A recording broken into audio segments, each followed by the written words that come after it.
Swayam Prabha. Digital India. Educated India.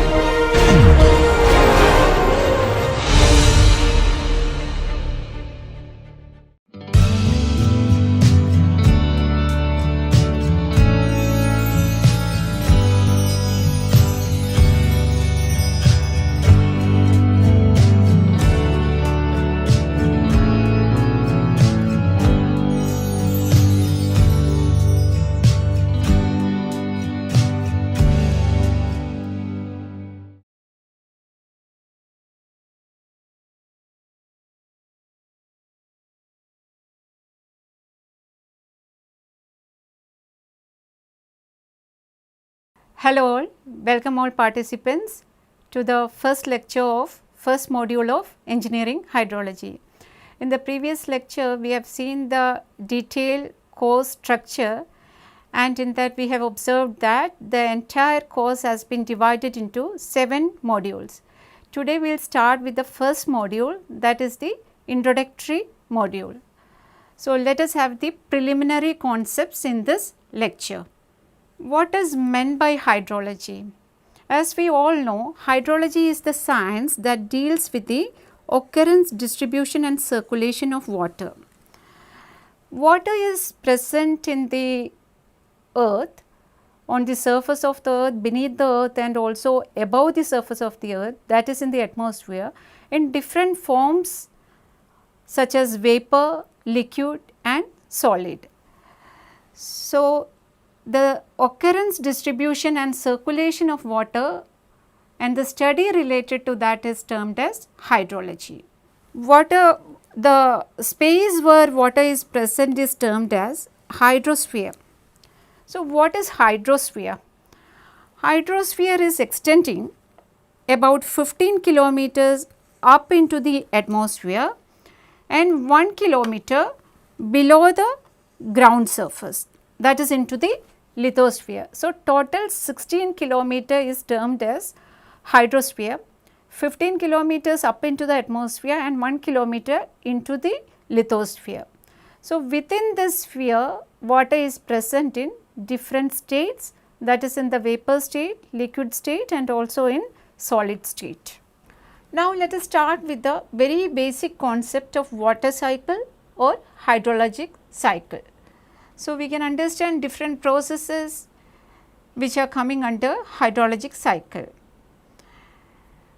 Plants will be absorbing water from the soil and it will be transported through the stems and it will be escaping out of the tiny pores present in the leaves into the atmosphere. This process is termed as transpiration. So we know very well what is meant by transpiration. So transpiration is the process by which water is lost to the atmosphere through the plant leaves. Now comes the water lost from the water body.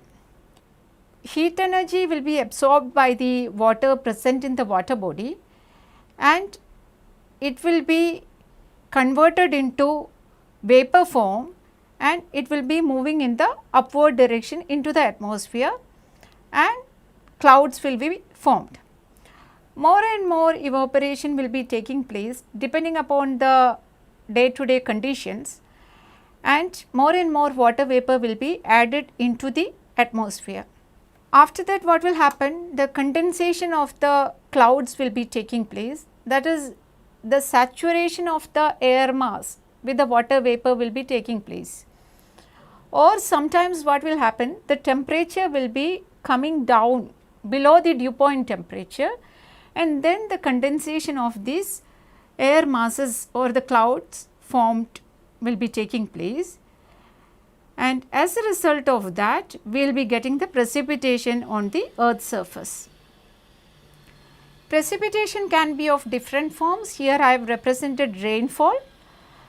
Once we are experiencing rainfall, the water level in the water bodies will be increasing and also you can see the surface storage components will be satisfied. After that what will happen? Along with this process, water will be moving into the ground as infiltration. rainfall is happening or precipitation is taking place, initially the surface storage components will be satisfied. Some amount of rainfall will be infiltrating into the ground depending upon the soil water dynamics, and after that what will happen, we will be having the overland flow. So, the flow will be from the hilly region, we will be getting the water flow like this, surface flow like this, and on the surface also we will be having the water flow coming towards the water body. That is what is termed as runoff. This is a common phenomenon which we usually experience. And when the runoff starts, you can understand that the level surface soil, here you can see surface soil will be almost saturated. Because of that saturation, water flow will be taking place at the subsurface, which is known as interflow. This flow takes place laterally and that will be joining the water body, which is termed as interflow, thus increasing the water level in the water body. Hydrologic cycle is an endless circulation of water between earth and its atmosphere. That is, as the heat energy is absorbed by the water in the water body, it will be converted to vapor form and it will be moving upward direction into the atmosphere. And when more and more water vapor is added into it or the temperature is reduced below the dew point temperature, then the condensation process will be taking place and we will be experiencing rainfall. We can see these processes which are explained in the previous slide with the help of a flow chart. We will start with the water body. Water from the water body will be getting evaporated due to the heat energy from sunlight, and this evaporated water, that is the after evaporation, water vapor will be contained by the air above the water body. So, this vapor along with the air will be carried away or transported by wind action.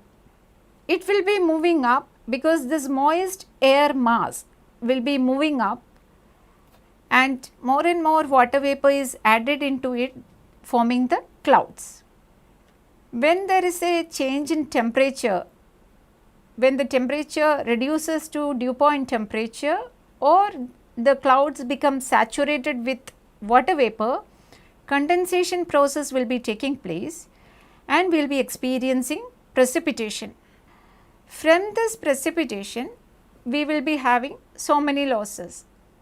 As the water reaches the ground surface, some amount is getting infiltrated, some amount will be going back to the atmosphere due to the process termed as evaporation. Some water will be lost to the atmosphere through the plant leaves by the process transpiration. So, altogether we can tell evaporation and transpiration together, some amount is lost back to the atmosphere by evapotranspiration.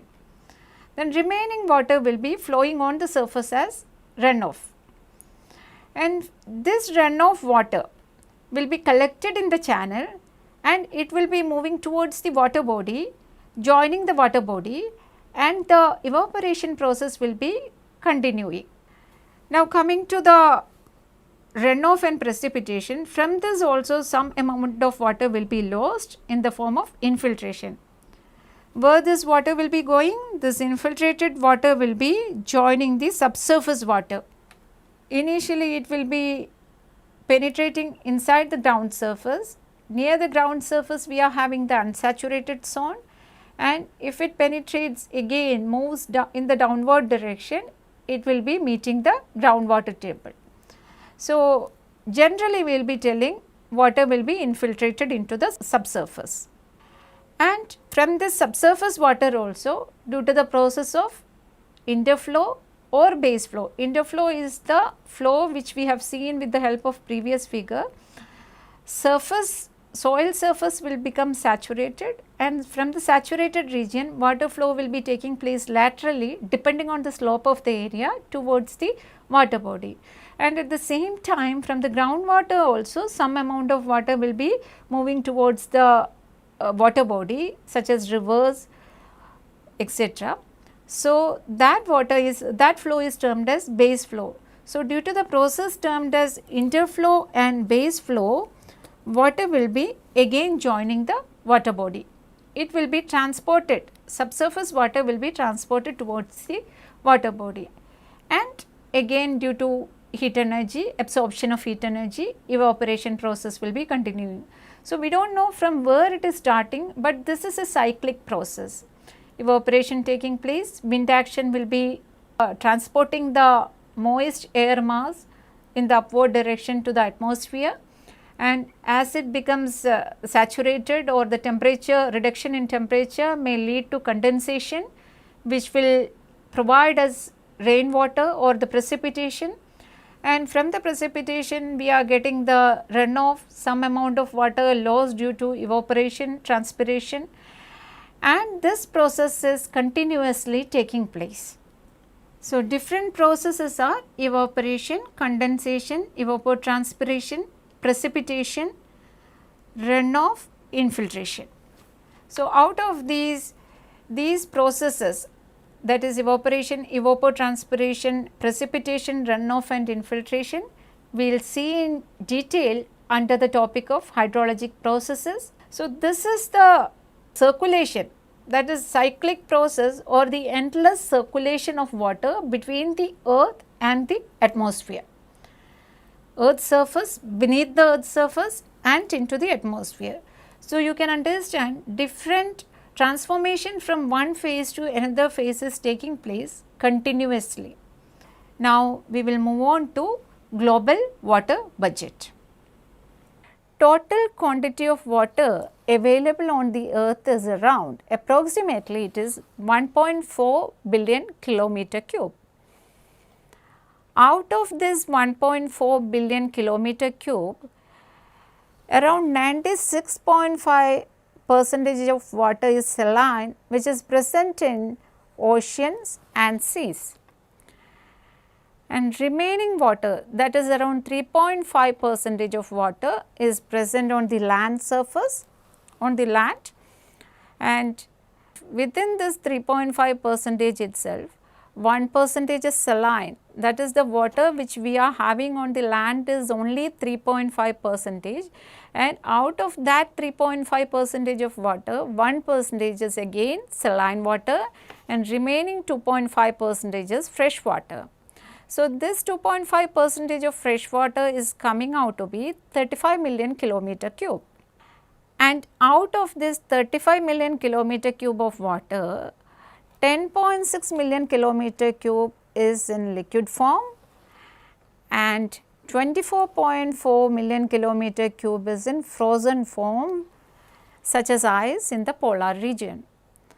So, we are having now, I hope you got an idea about the total amount of water which is present on the earth. 96.5% of water is in the ocean, which we cannot use, and remaining water we are having in the usable form around 10.6 million kilometer cube. So, we need to make use of this water judiciously. Let us see what is meant by residence time. As you know, water occurs in various phases in the atmosphere, surface and subsurface. In the atmosphere, it is in the vapor form, on the surface and subsurface, it is in the liquid form. So, we need to understand how long water will be existing in all these phases. So, there is a time which we are defining for that, that is what is termed as residence time. Water spends different amount of times in each phase. So, the time which water is spending in the atmosphere is different as compared to the time it is spending in the subsurface or surface. So, residence time is defined as the average duration of time taken by a particle of water to pass through a phase of the hydrological cycle. That is what is termed as residence time. So, for a particular phase, how much time water is existing in that particular phase. For example, in the atmosphere, in the vapor phase, how long it is existing. After that, after certain time, because of condensation, this vapor will be converted to water and we will be getting the rainfall. So, the vapor form is converted to liquid form. So, we are interested in how long this water is present in vapor form in the atmosphere. That is what is known as the residence time of atmospheric water. So, in the similar way, we will look into the residence time for surface water and also groundwater. It is denoted by TR and it is given by the expression volume of water in a phase divided by average flow rate in that phase. So, residence time TR can be calculated if we know volume of water in a phase and also average flow rate in that particular phase. Let us see how it can be calculated for rivers. In the case of rivers, we are having volume of water. This is a global estimate. Volume of water in rivers is coming to be around 0.00212 million kilometer cube. And now we need the value corresponding to rate. That is, the average flow rate of water in these rivers is approximately calculated to be 44,700 kilometer cube per year. It is a huge value since we are considering all the global rivers. So, TR can be calculated by taking the ratio of volume of water in the rivers to the average flow rate. So, this is calculated to be 0.0474273 years. If you are converting this into days, it will be coming out to be 17.31 days. So, residence time in the case of global rivers or surface water is coming to be calculated to be around 17.31 days. On an average, when water enters into the river, it spends around 17 days. Now, what will be the corresponding value when we talk about atmospheric water? Volume of atmospheric moisture is 12,900 kilometer cube. It is not the exact value, this is an estimate. So, this is approximately 12,900 kilometer cube. Now, we need to see the rate, flow rate, how much it is. So, flow rate of moisture from the atmosphere in the form of rainfall is 5,77,000 kilometer cube per year. So, if we calculate this residence time, it will be around 0.022 years. In days, if we convert it into days, it will be 8.2 days. So, you can see in the atmosphere, water will be present in the form of water vapor only for 8.2 days. It is a very small duration. So, that is the reason why we cannot forecast the rainfall for a long time. Now, coming to groundwater, it is calculated to be approximately, it is around 100 years in the case of shallow groundwater and 10,000 years in the case of deep groundwater. So, for a long period, water is residence time for groundwater is very high, that is approximately from 100 to 10,000 years. So, for a long period, water will be tapped as groundwater.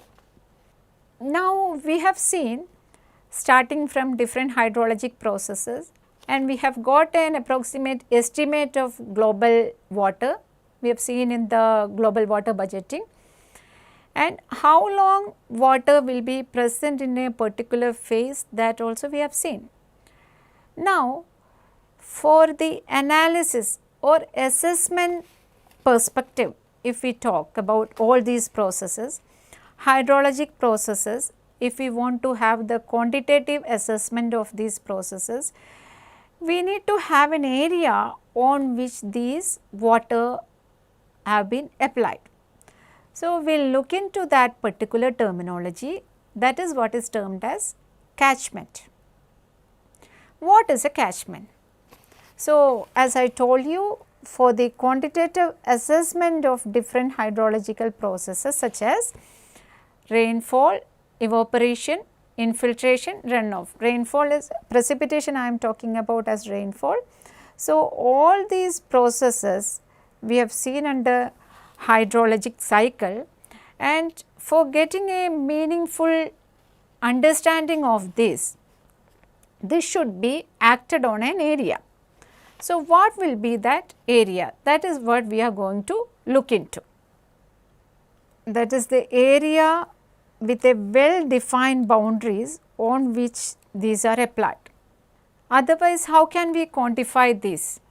That is, you consider an area, plain area or maybe undulating area, whatever it is, rainfall is falling on that particular surface.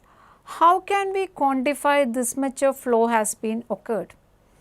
So, the flow which will be taking place on the surface will be depending on the slope of the area, right.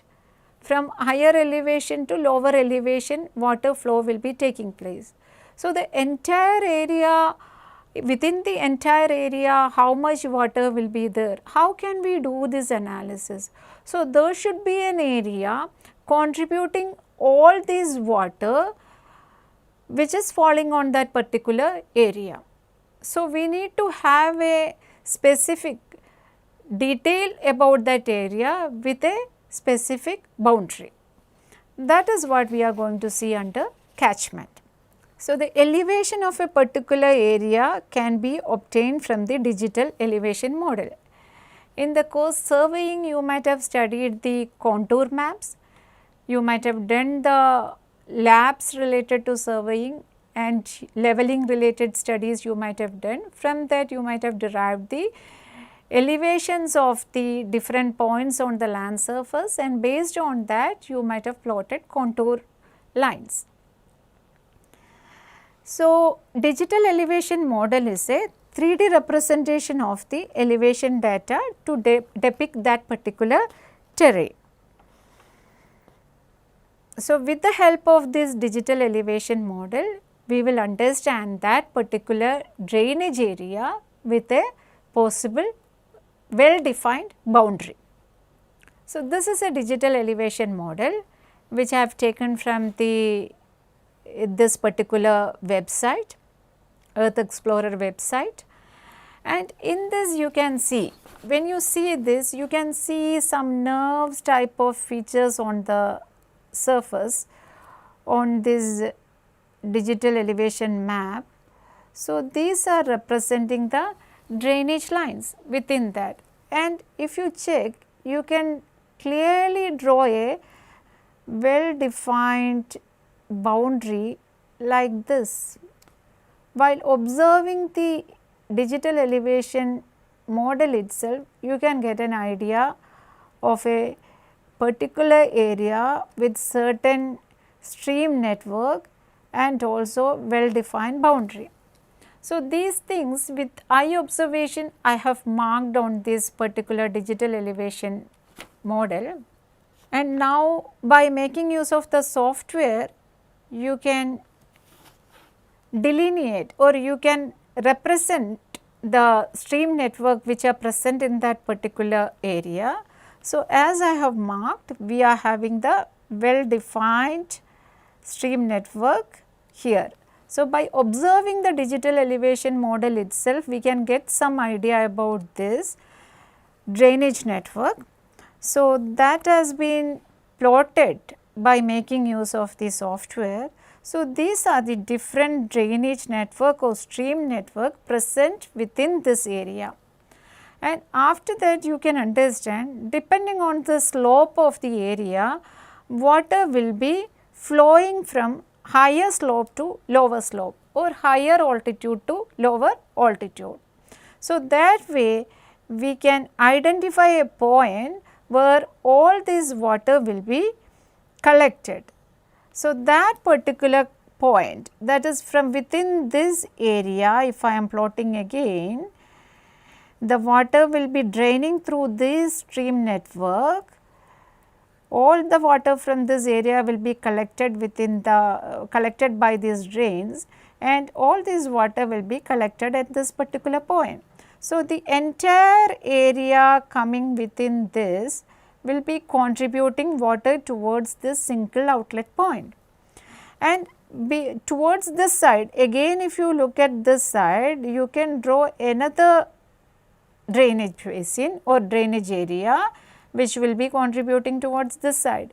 In the similar way, if we consider other part of this catchment, you can see, you can plot clearly, draw a divide line like this.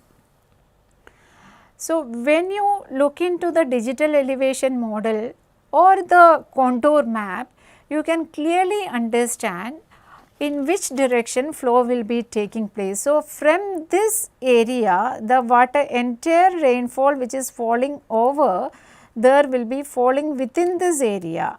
It will not be falling towards this, and within this boundary, whatever rainfall is falling, it will be collected at the outlet point. So, this has been separated out, and I have drawn this drainage basin here in this map. So, this is a very small area within the entire area with a single outlet where entire water from this drainage area will be collecting.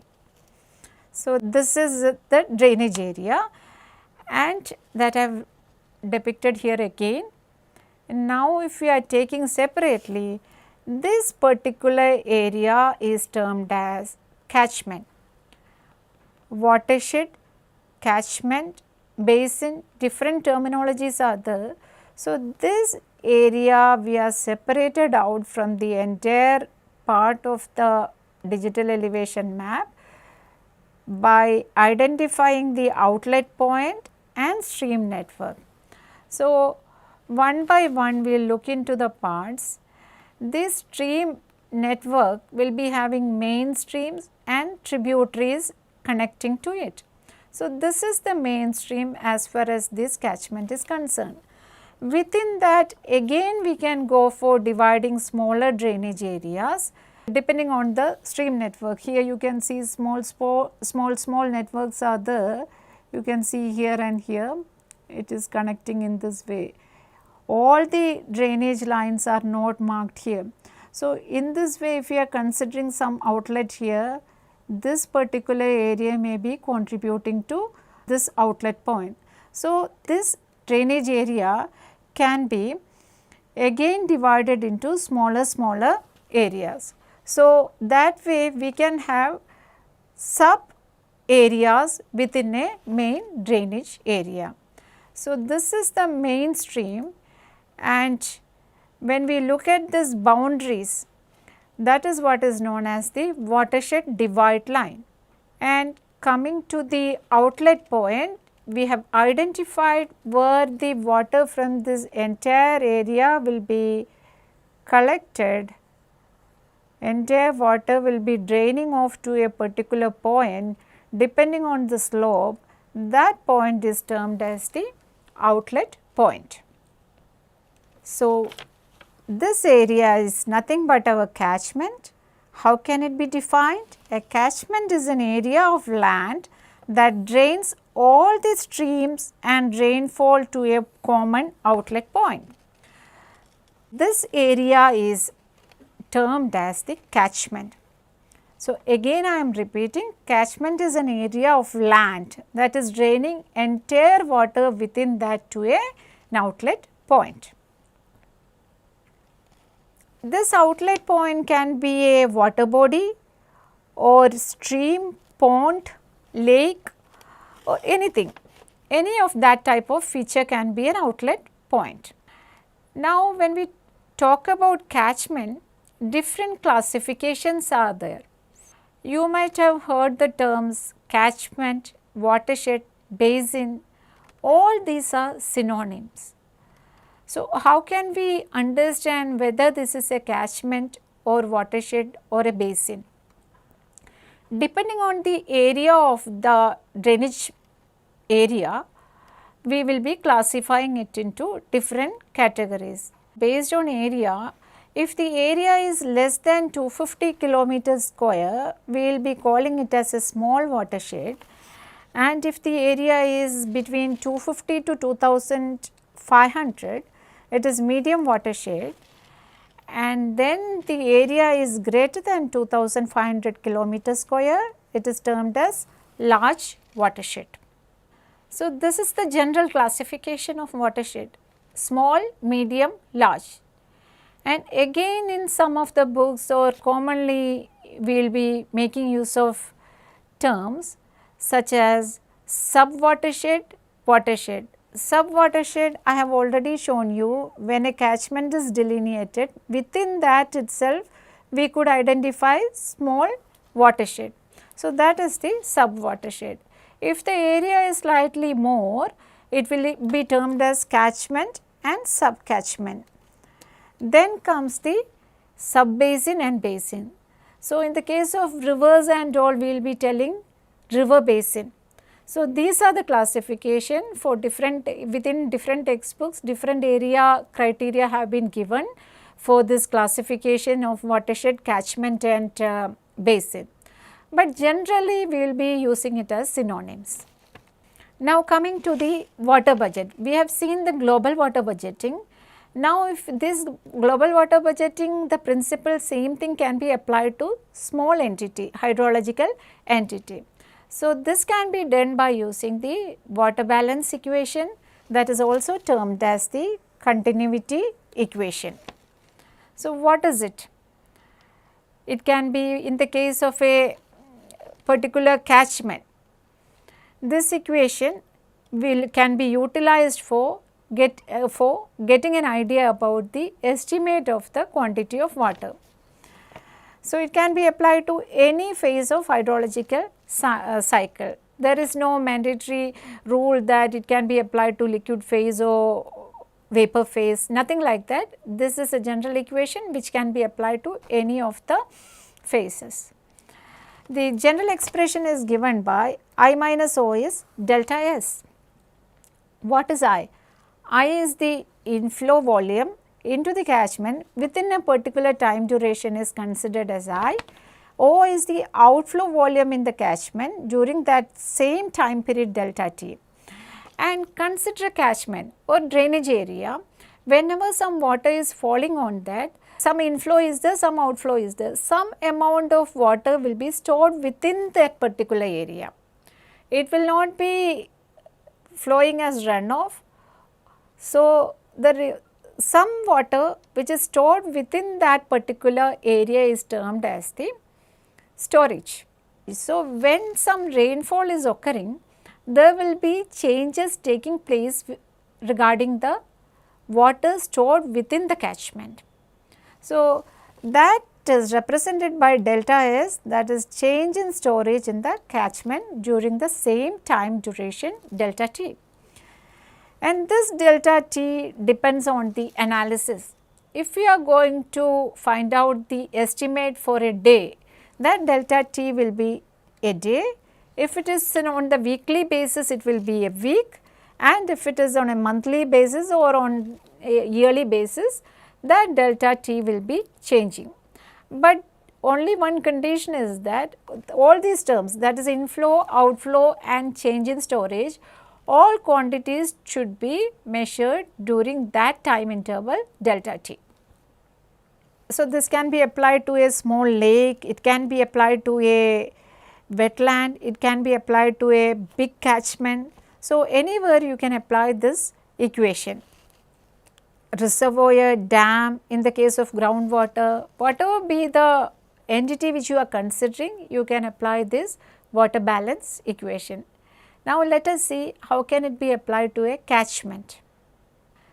For a catchment, if we are applying that particular formula, inflow minus outflow is equal to change in storage. Change in storage is here on the right hand side. Inflow in a catchment, if we talk about, it is nothing but our precipitation. Whenever the precipitation is occurring, we are having so many losses, right? Runoff is there, infiltration losses is there, evaporation, transpiration, all those are losses. So, inflow minus outflow, all these losses are considered as the outflow. So, you can see precipitation minus runoff, infiltration, evaporation and transpiration. That difference amount, how much is the difference between inflow and outflow, where it can go? It can be added to the storage only. So, that is the delta S component in the case of a catchment. So, when we are doing the water budgeting of a catchment, we need to quantify precipitation, runoff, infiltration, evaporation, transpiration. Sometimes we may be neglecting some of the losses, that is depending on the area. Other than that, you need to have a quantified values corresponding to all these, and that you can substitute and do the water budgeting. Now, in the case of a water body, for example, if you are considering the lake, the same formula we are going to apply. So, here in this case, if we are having a lake, you will be having a inflow to the lake coming, some tributary or some stream is joining there. So, in addition to the precipitation, you are having some other inflow which is joining the lake. So, all together will be considered as the inflow. Now, if we are grouping terms corresponding to outflow, these are groundwater seepage. Within the ground, some amount will be going inside, that is considered as the seepage, evaporation from the lake and outflow from the lake. If some water is taken for some purposes or some stream is starting from that particular lake, or that way some other outflow will be there, that will be considered under this term, and the difference between this inflow together and outflow is taken as the considered as the change in storage of that particular lake. So, here P is again precipitation, I inflow to the lake, it may be in the form of a stream or some other connecting channel or whatever be present there which is added to the lake, water is added to the lake. So, that is coming under this inflow component, and there will be seepage losses which is considered as G, and evaporation and outflow. Together we can write the water budget equation in this form. So, for different hydrological entities, we can make use of this formula and we can have a water budget. This equation is very important whenever we are talking about the mass conservation principle. That is from the fundamental principles, when we are going to estimate the quantity of water, we will be making use of this equation. You will be coming to know about this particular equation in detail later on. This is a very simple form of equation which we have seen now. So, the details related to this particular equation, by taking into account of the temporal variation, spatial variation, all these things we will come to know in the coming lectures. So, these are some of the references.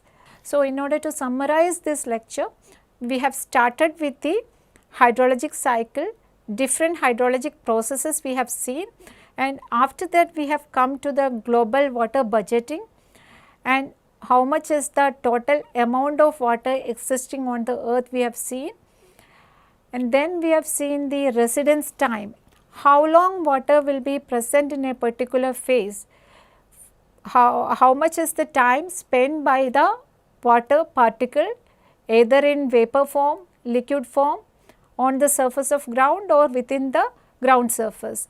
These things we can understand by means of residence time. After that we have seen the area on which, for the quantitative assessment or analysis of these processes, we need to have an area on which these processes have been applied. That we have seen by means of a catchment or watershed or basin. Then we have seen how we can do the water budgeting for a catchment and lake. So, here I am stopping now. Thank you.